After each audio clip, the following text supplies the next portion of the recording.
എറണാകുളം കോതമംഗലത്ത് ആശുപത്രിയിൽ നഴ്സിംഗ് അസിസ്റ്റന്റിന് നേരെ മർദ്ദനം. കോതമംഗലം സ്വദേശിയും നഴ്സിംഗ് അസിസ്റ്റന്റുമായ കാളിപ്പറമ്പിൽ ജോജി ജോർജിനാണ് പരിക്കേറ്റത്.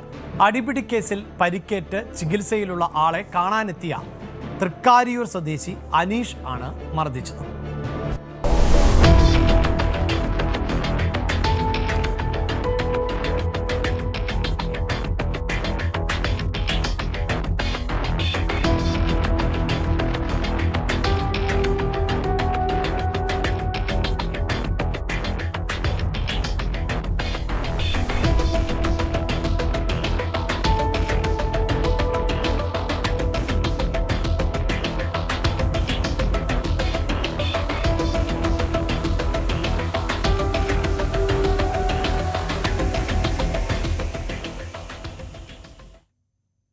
പ്രതിയായിട്ടുള്ള അനീഷിനെ പോലീസ് കസ്റ്റഡിയിൽ എടുത്തിട്ടുണ്ട്. സംഭവത്തിൽ NGO യൂണിയന്റെ നേതൃത്വത്തിൽ ജീവനക്കാർ പ്രതിഷേധിക്കുകയും ചെയ്തു.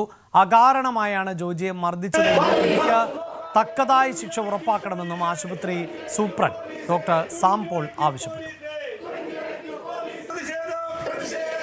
ഇന്നലെ രാത്രി 10 മണിയോടുകൂടി കോതമംഗലം ഗവൺമെന്റ് ആശുപത്രിയിൽ ഡ്യൂട്ടിയിലുണ്ടായിരുന്ന നഴ്സിംഗ് അസിസ്റ്റന്റ് ശ്രീ ജോജിയെ കാഷ്വാലിറ്റിയിൽ ഒരു അടിപിടി കേസുമായി ബന്ധപ്പെട്ട് വന്ന രോഗികളുടെ കൂട്ടിരിപ്പുകാരൻ മദ്യലഹരിയിൽ ആക്രമിക്കുകയുണ്ടായി. അകാരണമായി ജോജിയെ ആക്രമിക്കാനുണ്ടായത്. അദ്ദേഹത്തിന്റെ തലയ്ക്ക് പരിക്കേറ്റിട്ടുണ്ട്. അദ്ദേഹം ചികിത്സയിലാണ്. അപ്പോൾ നമുക്കറിയാം, കാഷ്വാലിറ്റിയിലെ ജീവനക്കാർ സമ്മർദ്ദത്തിലാണ് ജോലി ചെയ്യുന്നത്. അത് വലിയ തിരക്കിലാണ് ജോലി ചെയ്യുന്നത്. അതിന്റെ കൂടെ തന്നെ അകാരണമായി ഇത്തരം മദ്യാസക്തിയിൽ വരുന്ന ആളുകളുടെ ആക്രമണം ഉണ്ടാകുന്നത് വളരെ ദാരുണമായ ഒരു കാര്യമാണ്.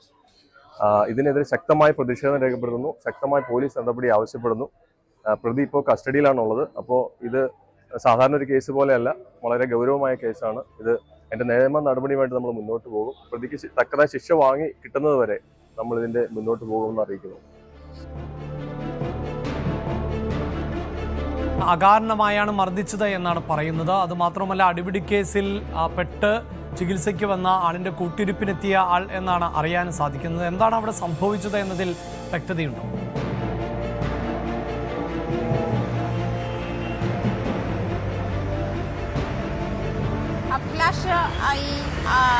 കഴിഞ്ഞ ദിവസം ഡ്യൂട്ടിക്കുണ്ടായിരുന്ന നഴ്സിംഗ് അസിസ്റ്റന്റാണ് ജോജി ജോർജ്. അദ്ദേഹത്തെ അകാരണമായി മർദ്ദിച്ചു എന്നാണ് ഈ ജീവനക്കാർ, ആശുപത്രി ജീവനക്കാർ തന്നെ വ്യക്തമാക്കുന്നതാണ്.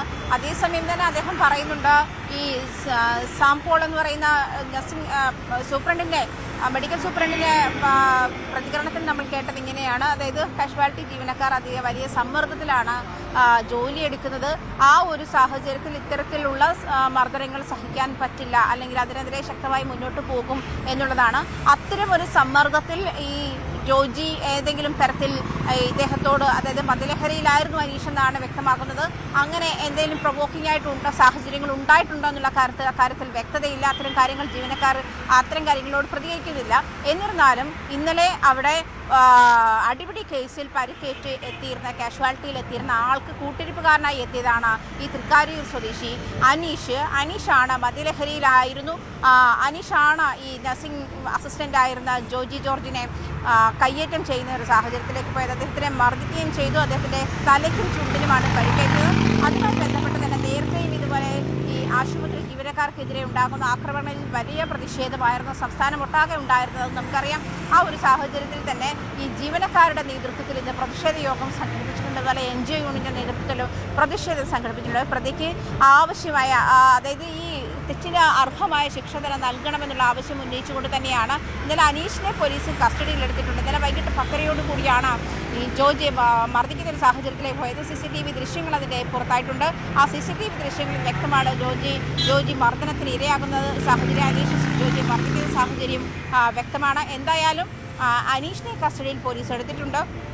തുടർ നടപടികൾ കൈക്കൊള്ളുമെന്നാണ് പോലീസ് വ്യക്തമാക്കിയിരിക്കുന്നത്. അനീഷ് മദ്യലഹരിയിലായിരുന്നുവെന്നും പോലീസ് വ്യക്തമാക്കുന്നുണ്ട്. ആ ഒരു സാഹചര്യത്തിൽ എന്താണ് ഈ അനീഷിനെ പ്രകോപിപ്പിച്ചത്, അതോ മദ്യലഹരിയിലായിരുന്ന ഒരാളുടെ സ്വാഭാവികമായിട്ടുള്ള ഒരു റിയാക്ഷൻ എന്നുള്ള നിലയിൽ ജോജിയെ തല്ലിയതാണോ തുടങ്ങിയ കാര്യങ്ങൾ വ്യക്തമാകുന്നില്ല.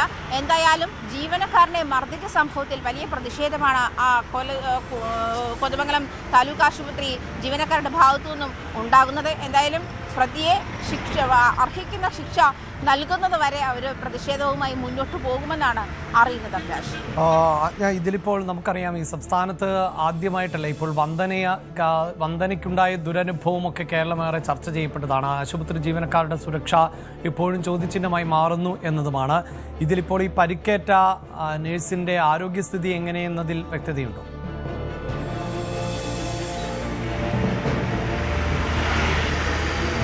അഭിലാഷ്, ഗുരുതരമായ പരിക്കല്ല ജോജിക്ക് ഏറ്റത്. എന്നിരുന്നാലും തലയ്ക്കും ചുണ്ടിനും പരിക്കുണ്ട്. അദ്ദേഹം നിലവിൽ ചികിത്സയിൽ തന്നെയാണ്. അത്തരത്തിലുള്ളൊരു സാഹചര്യമൊക്കെ തരണം ചെയ്തു എന്നാണ് മനസ്സിലാക്കാൻ കഴിയുന്നതിലും ഗുരുതരമായ പരിക്കല്ല ജോജിക്ക് ഏറ്റത് എന്നുള്ളതാണ് ആശുപത്രി വൃത്തങ്ങൾ വ്യക്തമാക്കുന്നത്. അങ്ങനെയാണ് അദ്ദേഹം അവിടെ തന്നെ കോതമംഗലം താലൂക്ക് ആശുപത്രിയിൽ തന്നെ ചികിത്സയിലുണ്ട്. ആശുപത്രി വിട്ടിട്ടില്ല. പക്ഷേ അഭിലാഷ് സൂചിപ്പിച്ചതുപോലെ തന്നെ നേരത്തെ ഇത്തരം ഈ വിരലിലെണ്ണാവുന്ന സംഭവങ്ങളല്ല ഇങ്ങനെ ആശുപത്രി ജീവനക്കാർക്കെതിരെ ഉണ്ടാകുന്നത്. വന്ദന മോഹൻദാസിന്റെ മരണം ഉൾപ്പെടെയുള്ള സാഹചര്യങ്ങൾ, അത്തരം കാര്യങ്ങളൊക്കെ നമുക്ക് അറിയാം. അത്തരം ഈ ഒരു വലിയ ക്രൈസിസ് ആണ് ഇത്തരത്തിൽ ഈ ആശുപത്രി ജീവനക്കാർ നേരിടുന്നത്. പ്രത്യേകിച്ചും ഈ പറയുന്നത് സർക്കാർ ആശുപത്രി മേഖലയിലുള്ള ആളുകൾ, ചിലപ്പോൾ സ്വകാര്യ ആശുപത്രി മേഖലയിലുള്ള ആളുകൾക്ക് അവരുടെ ജീവനക്കാരൊക്കെ അത്തരത്തിൽ അവരെ സപ്പോർട്ട് ചെയ്യാനോ അതല്ലെങ്കിൽ ആശുപത്രി അധികൃതർ അവരെ സപ്പോർട്ട് ചെയ്യാനോ ഒക്കെ നിൽക്കുന്ന ഒരു സാഹചര്യമുണ്ട്. എന്നിരുന്നാൽ പോലും സർക്കാർ ആശുപത്രിയിൽ ഇത്തരത്തിൽ അവിടുത്തെ ജീവനക്കാർ അവിടെ ചികിത്സയ്ക്ക് എത്തുന്നവരുടെ ഭാഗത്തു നിന്നും അവർക്ക് വർധനമുണ്ടാകുന്നത് അത് അവരെ കൈവയ്ക്കാം എന്നുള്ള ഒരു സാഹചര്യത്തിലേക്ക് നീങ്ങുന്നതാണ് പ്രതിഷേധാർഹം. അതുതന്നെയാണ് ഇവിടെ ആശുപത്രി ജീവനക്കാരും ചൂണ്ടിക്കാട്ടുന്നത്. കാരണം ഇവർക്ക് അത്യാഹിത വിഭാഗത്തിലുള്ള ആളുകളാണ്, അവർ അത്രയധികം ക്രൈസിസിൽ ജോലി ചെയ്യുന്ന ആളുകളാണ്. അവരോട് ബഹളമുണ്ടാക്കുകയും ഈ മദ്യപിച്ച് ബഹളമുണ്ടാക്കുകയും ഈ കാഷ്വാലിറ്റിയിൽ തന്നെ ചികിത്സയിലിരുന്ന ആളെയാണ് കാണാൻ എത്തിയ ആളാണ് അനീഷ്. അങ്ങനെ ഒരു എന്തായാലും കോതമംഗലത്തെ ആശുപത്രിയിലാണ് ഇങ്ങനെ ജീവനക്കാരന് മർദ്ദനം ഏൽക്കുന്നത്. ആ കേസിൽ പ്രതിയായിട്ടുള്ള അനീഷിന് പിടികൂടിയിട്ടുണ്ട്. എന്തായാലും ആ മർദ്ദനമേറ്റ ജീവനക്കാരന്റെ ആരോഗ്യനില ഇപ്പോൾ തൃപ്തികരം എന്നതാണ് ആശ്വാസകരം. കൂടുതൽ വാർത്തകൾക്ക് news 18 Keralam YouTube channel subscribe ചെയ്യുക.